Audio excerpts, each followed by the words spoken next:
భవిష్యత్తులో త్రాగునీటి సమస్య రాకుండా, విద్యుత్ సమస్యలు రాకుండా రైతాంగం అందరూ కూడా రైతు సూచన సలహాలు ఇప్పించి ఈరోజు ఎన్నికలలో ఒక ప్రభావం వల్ల ఆర్తడి పంటలు వేసుకోమని ప్రోత్సహించే విధంగా వారికి సరైన విత్తనాలు, సబ్సిడీ విత్తనాలు, పత్తి కావచ్చు, మొక్కజొన్న కావచ్చు, ఇతరత్ర కందులు కావచ్చు ఇచ్చి మరి ఆర్తడి పంటలు వేసుకునే విధంగా వాళ్ళు చైతన్యపరచడానికి, అదేవిధంగా సీజన్ మారింది, వాతావరణ పరిస్థితులు మారుతూ ఉన్నాయి, ఆరోగ్యాలకు సంబంధించిన మెడికల్ పరంగా అన్ని కూడా జిల్లా స్థాయి అధికారులతో కృషి చేస్తూ ఉన్నారు. పెద్ద ఇన్ఛార్జ్ మంత్రి గారు, నేను గౌరవ ఇక్కడ ఉన్నటువంటి ప్రజాప్రతినిధులందరూ కూడా కలిసి రాబోయే కాలంలో జిల్లా ప్రాంత ప్రజలకు, అది నేతన్నలకు కావచ్చు, లేదా వచ్చేటువంటి భక్తులకు కావచ్చు, లేదా మిడిమానర్ ఇతర ఇరిగేషన్ పరంగా ఉండేటువంటి అంశాలు కావచ్చు, అన్ని రకాలుగా ఎటువంటి సమస్య లేకుండా ఉండే విధంగా ఈ రివ్యూ ద్వారా తప్పకుండా జిల్లా ప్రజలకు ఉపయోగపడే విధంగా చర్యలు తీసుకుంటాం.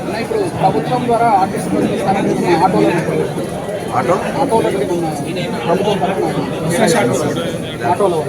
అట్లేం లేదు. ఇంతవరకు అట్లేమైనా ఆటోలకు ఎక్కడైనా ఉండొచ్చు. ఆటోలకు సంబంధించి ప్రత్యేకించి వాళ్ళకి ప్రాధాన్యత ఇస్తాం, కానీ ప్రయాణికులకు బస్సులకు లోపల ఇబ్బంది లేకుండా దానికి